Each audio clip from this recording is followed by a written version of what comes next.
You jolt into consciousness. You are sweating, arms shaking and barely functional. In shock, not understanding where you are, you try to stand up in a panic, but your legs give out from under you the second that you try. The cold stone floor that you are laying on soothes your aching muscles, but that isn't what worries you.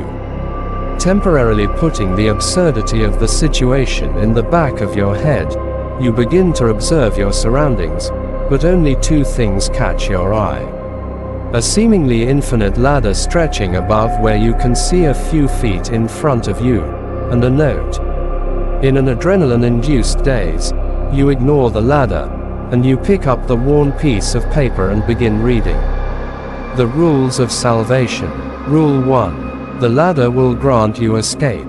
Begin climbing and never stop until you reach the top. Rule 2. This will be the single greatest test of mental fortitude that you have ever experienced, but you must endure. The consequences for falling are greater than you can comprehend. Rule 3.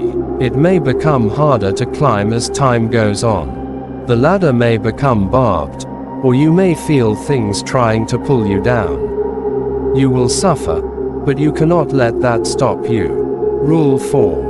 Think about what you have done as you ascend. It will pass the time, and allow for you to reach the top faster. Rule 5. Do not listen to the whispers. They will tell you to let go. They will tell you to give up. They will tell you what really lies at the top. Do not listen. Rule 6. The ladder's rungs are the remains of those who faltered. Feel the weight of their failures with every step, and let it drive you forward. You had been climbing for hours. Bruises, bloodied welts, and exposed bone covered your body. You felt your hand struggle to let go of the rungs as the spiked ladder stuck into your hand with every movement. Flames licked your feet as you tried climbing faster to escape, but they met your desperate flailing with an increased hunger. Attempting to ignore the grueling pain, you reflected upon your life, and how you had ended up here. You were not a good man, and you knew this. The idea of bringing up your past sins hurt almost as much as what you were going through.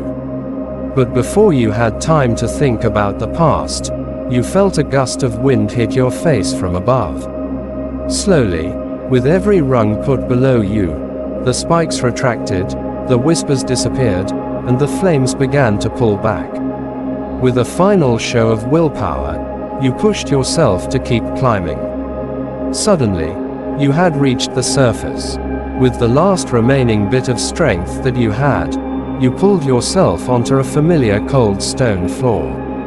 The damage covering your body healed, and the hole beneath you sealed. You wildly looked around, completely shocked by what you were seeing. It was the very same stone room you had started out in, with what looked to be the very same ladder sitting in front of you. As you began breaking down, tears dripping onto the hard ground, you noticed an unidentifiable man gracefully walking through the inky black that surrounded you.